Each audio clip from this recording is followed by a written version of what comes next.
Voter তালিকার বিশেষ সংশোধনের প্রতিবাদ সংসদে ইন্ডিয়ার বিক্ষোভ। মল্লিকার্জুন খার্গে অখিলেশ যাদবের সঙ্গে বিক্ষোভ দেখালেন অভিষেক বন্দ্যোপাধ্যায়। একদম নয়াদিল্লির ছবি আপনারা দেখতে পাচ্ছেন।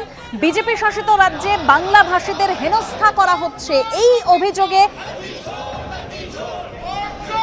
বিজেপি শাসিত রাজ্যে বাংলা ভাষীদের হেনস্থা করা হচ্ছে এই অভিযোগে বিক্ষোভ দেখানো হয়। বিক্ষোভ দেখান বিরোধীরা। যে ছবি আপনারা দেখতে পাচ্ছেন, কল্যাণ বন্দ্যোপাধ্যায়, মহুয়া মৈত্র, শতাব্দী রায় তারা বিক্ষোভ দেখান। সঙ্গে অভিষেক বন্দ্যোপাধ্যায় রয়েছেন। যে ছবি আপনারা দেখতে পাচ্ছেন, ভোটার তালিকার বিশেষ সংশোধন নিয়ে রাজ্যসভায় মুলতবি প্রস্তাব আম আদমি পার্টির।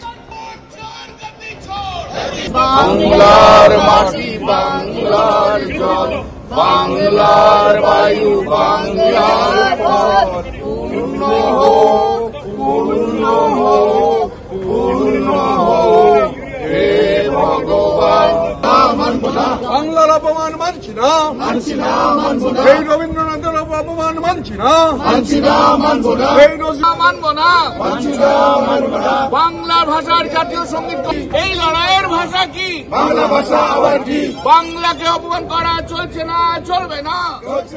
বাংলা ভাষাকে যেভাবে অপমান করা হচ্ছে সারা ভারতবর্ষে, যেখানে যেখানে বিজেপি রাজ্য আছে সেই সমস্ত বিজেপি রাজ্যে বাঙালিদের যেভাবে অ্যারেস্ট করা হচ্ছে এবং বাঙালিদের যেভাবে জেলে ঢুকিয়ে দেওয়া হচ্ছে এবং বলা হচ্ছে বাংলা ভাষা কোনো ভাষাই নয়, আমরা তার বিরুদ্ধে প্রতিবাদ করছি।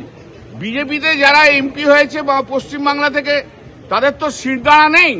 এই বাংলাকে যখন অপমান করছে তাদের বলার মতো ভাষা নেই। তারা যদি বলতো তাহলে তাদের চাকরি চলে যাবে। তাই জন্য আজ আমরা তৃণমূল কংগ্রেস থেকে আমরা প্রতিদিনই করছি এবং পশ্চিমবাংলাতে হচ্ছে বাংলা ভাষার অপমান আমরা সহ্য করব না, বাঙালির অপমান সহ্য করব না। এই লড়াই চলবে।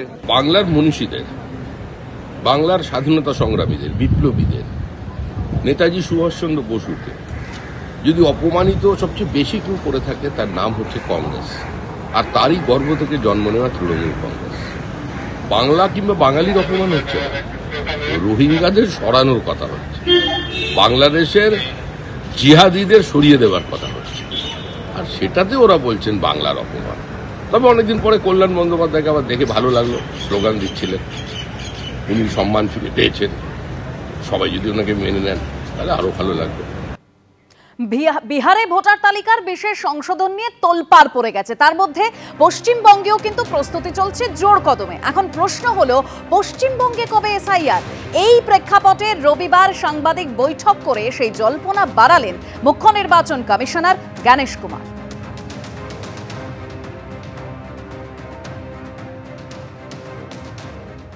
जहां तक वेस्ट बंगाल के एसआईआर की तारीख की बात है, हम तीनों कमिश्नर्स एक उचित समय देखकर उसका निर्णय लेंगे कि कब वेस्ट बंगाल में होना है या देश के अन्य राज्यों में कब होना है।